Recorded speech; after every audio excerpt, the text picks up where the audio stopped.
Hello everyone, कैसे हैं आप सब। एक बार पुनः शिव कोचिंग क्लासेस पर स्वागत है। उम्मीद करता हूं आप सब अच्छे होंगे, मस्त होंगे, बेहतर होंगे, आपकी पढ़ाई बेहतर चल रही होगी। क्लास 12 केमिस्ट्री एनसीईआरटी में चैप्टर नंबर 7 चल रहा बच्चों, जिसमें आज हम बात करेंगे फ्रीडल क्राफ्ट अभिक्रिया के बारे में। किसकी अभिक्रिया चल रही है? फिनाल की रासायनिक अभिक्रिया चल रही है। नाइट्रोसीकरण के बारे में बात करेंगे, साथ में देखेंगे बच्चों एस्टिलीकरण, एस्टिल क्लोराइड के साथ जो क्रिया होता है बच्चों। और सब में आप लोग सेम अभिक्रियाएं देखोगे, क्योंकि यहाँ पे जो अभिक्रिया होता है बच्चों इलेक्ट्रॉन स्नेही अभिक्रिया होता है। इसके पहले मैंने नाइट्रीकरण पढ़ाया था, आप लोग देखे होंगे, है ना, हैलोजनीकरण कराया था। इसलिए तो कहता हूं बच्चों कि प्यार से आप लोगों से बोलता हूं कि क्रम से देखा करो यार। लेक्चर हमारे चैनल पे प्लेलिस्ट बना हुआ है, क्रम से अपलोड है।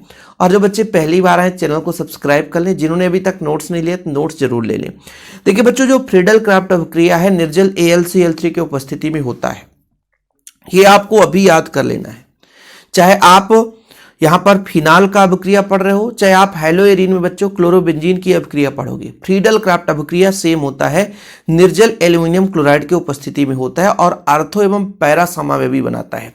यानी आर्थो एवं पैरा स्थान पर जो है बच्चों, ठीक है, जाकर के जुड़ जाता है इलेक्ट्रॉन स्नेही अभिकर्मक। यहां पर देखिए सिंपल है, हमारे पास फिनाल का फार्मूला पता होना चाहिए, C6H5OH। ये आपका बच्चों फिनाल हो गया। यहां पे आपका बेंजीन रिंग के साथ OH जुड़ता है। इसकी क्रिया हम मेथिल क्लोराइड से करा दें, एथिल क्लोराइड से करा दें तो CH3Cl है बच्चों।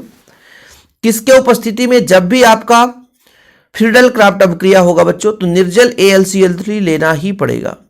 निर्जल AlCl3 के उपस्थिति में क्रिया होता है, ध्यान रखिएगा। हम अभी आपको इसके साथ साथ क्लोरोबेंजीन का भी रासायनिक अभिक्रिया करा के दिखा देंगे, ताकि आपको वहां भी परेशानी ना होना पड़े, है ना। चलिए, ताकि एक के साथ दो अभिक्रिया याद हो जाए। ये बच्चों आपका फिनाल है, इसमें कुछ भी नहीं। ये जो CH3 है आर्थो पोजीशन पर जुड़ जाता है और एक और उत्पाद बनाता है बच्चों जो कि पैरा पोजीशन पर जुड़ जाता है। ठीक है, आर्थो एवं पैरा समावेवी बनाता है। तो यहां पर आपका OH हो गया बच्चों, पैरा पोजीशन पर CH3 जुड़ गया, तो आर्थो एवं पैरा समावेवी बनाता है। क्या? आर्थो एवं पैरा समावेवी बनाता है। अब ये कैसे होगा देखिएगा, यहां से H निकलेगा बच्चों तो HCl बाहर करेगा। जैसे दो CH3 जुड़े हैं ना, तो 2 का मल्टीप्लाई कर दिए तो 2H यहां से निकाल करके यहां भी 2 का मल्टीप्लाई कर दी और 2HCl माइनस होगा ही माइनस होगा। नोट डाउन कर लेना आप लोग, ठीक है। बैलेंस ही कराना होगा तो आप लोग परेशान होगे ना। तो जब भी फ्रीडल क्राफ्ट अभिक्रिया पढ़ेंगे ध्यान रखना, तो भाई निर्जल AlCl3, चाहे आप क्लोरोबेंजीन की अभिक्रिया पढ़ो बच्चों। अब इनका नाम यदि कोई पूछे तो ये आर्थो पोजीशन पर बच्चों इसका नाम आर्थोक्रिसाल बोलते हैं बच्चों, इसे आर्थोक्रिसाल, ठीक है, आर्थोक्रिसाल। और इसका जो नाम बच्चों वो पैराक्रिसाल, क्या है? आर्थोक्रिसाल और पैराक्रिसाल। अब मिलता जुलता अभिक्रिया थोड़ा सा हम देख ही लेते हैं क्लोरोबेंजीन का, कि वहां भी आप फ्रीडल क्राफ्ट अभिक्रिया पढ़े थे। तो ऐसा रहता है ना कि सर ये बताइए क्या यहां और वहां अलग है? तो देखिए भाई साहब, क्वेश्चन आपको ध्यान रखना है। क्वेश्चन में अथवा में भी कुछ क्वेश्चन रहते हैं, उससे पता चल जाता है कि ये कहां का क्वेश्चन है ना, किस चैप्टर का क्वेश्चन है। ठीक यार, OH कर दिया मैंने, OH नहीं करना है, ये गलत है। ठीक है, देखिएगा क्लोरोबेंजीन की बात करता हूं, ये क्लोरीन जोड़ दिया और सेम क्रिया कराता हूं CH3Cl। सेम क्रिया बच्चों, सेम क्रिया किसके उपस्थिति में? AlCl3 के उपस्थिति में। तो CH3 कुछ आर्थो पोजीशन पर जुड़ जाएगा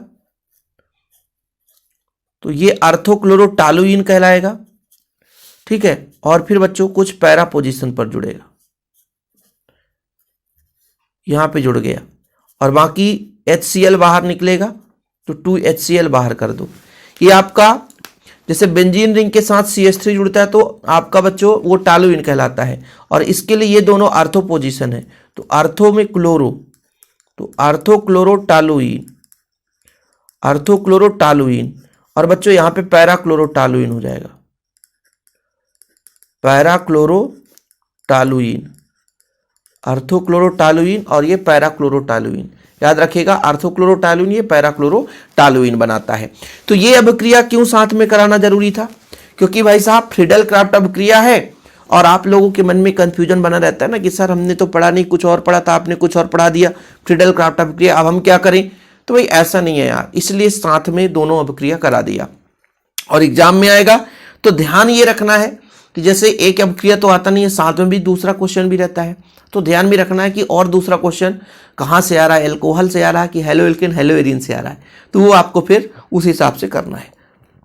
ठीक है बच्चों, कोई दिक्कत तो नहीं है, यहां तक क्लियर है। चलिए, नाइट्रोसीकरण में नाइट्रोसो समूह जोड़ना है। चलो ठीक है, नाइट्रोसो समूह, ये हमारा नाइट्रोसीकरण है और सेम रिएक्शन है, नाइट्रस ऑक्साइड जुड़ जाएगा। चलो भाई कोई बात नहीं है, सेम रिएक्शन कराएंगे, बहुत ही सिंपल है। हमने कहा भाई हमारे पास फिनाल है, तो ये लो फिनाल ले लिया हमने, बेंजीन रिंग के साथ OH जोड़ दो तो ये फिनाल है। ठीक है, नाइट्रस अम्ल से क्रिया आएंगे बच्चों, तो नाइट्रोसो समूह जुड़ जाएगा, सिंपल है। तो आपका नाइट्रस अम्ल होता है HNO2, ये नाइट्रस अम्ल है। किसके उपस्थिति में, जब भी नाइट्रीकरण या नाइट्रोसीकरण होता है तो H2SO4 आपको लेना ही पड़ता है, H2SO4 आपको लेना ही पड़ता है। तो सिंपल बच्चों, यहां से इसको हम तोड़ें तो ये दो भाग में टूटता है, HONO। ठीक है, HONO, तो जो आपका OH यहाँ पे बच्चों, ये OH है, ये क्या करेगा, यहां जहां भी ये NO जुड़ेगा वहां से हाइड्रोजन लेगा और प्लस में ये क्या बनाएगा, H2O। तो माइनस करके H2O बाहर कर दो, H2O क्या कर दो, बाहर कर दो। अब बच्चों मैंने कहा ना कि ये केवल और केवल आर्थो एवं पैरा पोजीशन पर ही जाकर जुड़ता है, क्योंकि वहां पर इलेक्ट्रॉन घनत्व ज्यादा है और इलेक्ट्रॉन स्नेही अभिकर्मक है, इलेक्ट्रॉन स्नेही। तो ये आपका ONO ऐसा कर दो। फिर बच्चों एक पैरा समव्ययी बनाना है, तो पैरा समव्ययी में आपका ये फिनाल आई है और पैरा समव्ययी में मतलब आपका NO यहां पे जुड़ जाएगा। तो ये आपका बन गया बच्चों आर्थो नाइट्रोसोफिनाल और ये पैरा नाइट्रोसोफिनाल। सिंपल है, H2O बाहर हो जाता है। कैसे बताया ना कि ये आपका बेंजीन रिंग है, बेंजीन रिंग के साथ OH तो फिनाल है, लेकिन हर कार्बन के पास एक हाइड्रोजन रहता है, हर कार्बन के पास एक हाइड्रोजन रहता है बच्चों। ठीक है, ये H जो है OH को लेकर के H2O बाहर करता है और आर्थो नाइट्रोसोफिनाल और पैरा नाइट्रोसोफिनाल बनाता है।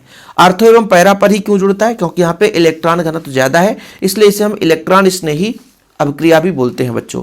यहां तक किसी को कोई प्रॉब्लम, दो अभिक्रिया अच्छे तरीके से तैयार हो गया कि नहीं, क्योंकि भाई अगला जो हमारा अभिक्रिया बच्चों, अभी आपने फ्रीडल क्राफ्ट अभिक्रिया पढ़ लिया था, एस्टिल क्लोराइड के साथ क्रिया कराएंगे, एस्टिल क्लोराइड के साथ क्रिया कराएंगे तो क्या बनेगा आपको बताना है। तो ये जो अभिक्रिया बच्चों आपका फ्रीडल क्राफ्ट के जैसा है, निर्जल AlCl3 की उपस्थिति में क्रिया करता है, सेम फ्रीडल क्राफ्ट जैसा है। सिंपल आप इसको थोड़ा तैयार करना, कुछ भी नहीं है। यहां से H निकलता है बच्चों, Cl को लेकर के HCl बाहर आ जाता है और एसिटल समूह यहाँ पे जुड़ जाता है, तो इसे बोलते हैं आर्थो एस्टिल फिनाल और पैरा एस्टिल फिनाल। कुछ भी नहीं है, सिंपल है। जैसे यहाँ पर H रहता है, सबको पता है कि यहाँ पर H है, तो HCl को ले गया और एस्टिल समूह आपका जुड़ जाता है। ठीक है, लेकिन क्षार यदि होता बच्चों तो ये आपका एस्टर बनाता। क्षारीय माध्यम में यदि फिनाल की क्रिया एस्टिल क्लोराइड से कराओ तो एस्टर बनाता है, एस्टर बनाता है, लेकिन यहाँ पर एस्टिल फिनाल बनाता है। ये उतना महत्वपूर्ण नहीं है, लेकिन मैं करा दिया ताकि कोई दिक्कत ना हो सके। बाकी यदि आप डायरेक्ट क्षारीय माध्यम में इसकी क्रिया कराओगे ना बच्चों, क्षारीय माध्यम में, तो फिर आपका ये एस्टर बनाता है। क्या बनाता है, एस्टर। और लास्ट आज का अभिक्रिया है, 10 मिनट में खत्म हमारे 3-4 अभिक्रिया। अपचयन, अपचयन का मतलब होता है बच्चों हाइड्रोजन का जुड़ना। फिनाल का आप चयन कराएंगे तो सूत्र आप देखो, ये कुछ इस प्रकार से बच्चों आपका फिनाल है। ठीक है, ठीक है, ये फिनाल होता है, या करके आप ऐसा कर सकते हो, कुछ इस प्रकार से आपका ये होता है फिनाल। अब बच्चों जैसे यहां पे आपका जानते हो एक कार्बन है और 2 हाइड्रोजन, एक कार्बन ही है, C6H5, एक हाइड्रोजन है, CH और CH। अब ये है बच्चों, यदि मान लीजिए 3H2 आ जाए तो यहां पर हो जाएगा, देखिएगा थोड़ा समझिएगा, यहां पे आपका OH ही रहेगा, यहां पे आपका बच्चों CH2 हो जाएगा, CH2 हो जाएगा, CH2 हो जाएगा, CH2 हो जाएगा, CH2 हो जाएगा। अपचयन करा रहे हैं ना, अपचयन, और सब में बराबर हाइड्रोजन जुड़ जाएगा। अब क्या अंदर बॉन्ड रहेगा, कार्बन की वैलेंसी 4 होती है, तो 2 हाइड्रोजन और 2 के साथ बंध बनाया तो सभी की वैलेंसी 4 कंप्लीट हो जा रही है। ठीक है, सभी की वैलेंसी 4 कंप्लीट हो जा रही है, लेकिन इसकी वैलेंसी, इसके पास ऑलरेडी एक H थी। ठीक है, CH है ना बच्चों, इसके पास ऑलरेडी एक H था, 3 बंध बनाया, कोई दिक्कत ही नहीं है। तो कहने का तात्पर्य ये हुआ कि भाई साहब जब फिनाल, क्या फिनाल, फिनाल क्या है, ये आपका फिनाल है,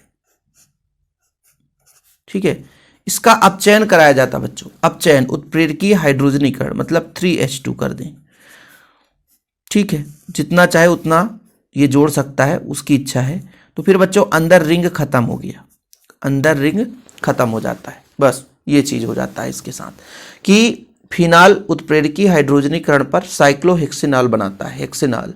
देखो बच्चों अब ये आपका यहाँ पे बेंजीन रिंग खत्म अंदर, क्यों, क्योंकि अभी बेंजीन रिंग नहीं कहलाएगा, क्योंकि भाई साहब ये साइकिल बन गया है और 6 कार्बन का साइकिल है, ठीक है। जब द्विबंध युक्त होता है तभी वो बेंजीन कहलाता है, अभी यहाँ पे साइकिल है, हेक्सिनल बोलेंगे इसको, ठीक है।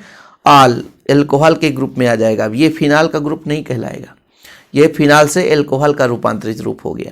तो जिसको भी तैयार करना है तो ये 2 अभिक्रिया भी पढ़ लेना। बाकी फ्रीडल क्राफ्ट अभिक्रिया और नाइट्रोसीकरण अभिक्रिया वेरी वेरी वेरी इंपॉर्टेंट है। बाकी जो भी सिलेबस में होगा वो तो मैं कराऊंगा ही। हाँ भाई साहब, चैनल पे पहली बार आए तो चैनल को सब्सक्राइब कर लें, निरंतर आपके लिए हेल्पफुल वीडियो जैसे ही लाता रहूँगा। फिलहाल अभी के लिए इतना ही। जय हिंद, वंदे मातरम।